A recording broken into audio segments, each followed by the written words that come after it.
and wants to go for a dip. And I must say the water looks incredibly clear and pure, and it's very relaxing here, I must admit. Jump in. Okay.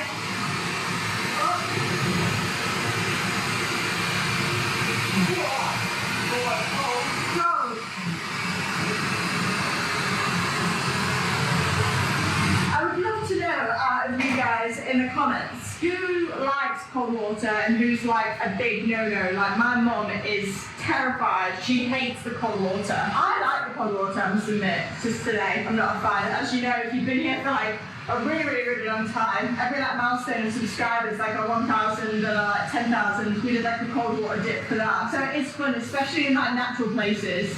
But I know that some people are really either opposed to it or love it. I'd say I'd sit a little bit in between, whereas I think Mitch is turning into an absolute lover. Funny right now.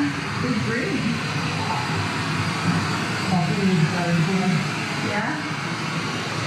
If it was summer here, it was very nice. Yeah. It gets like 40 degrees here. As beautiful as that was,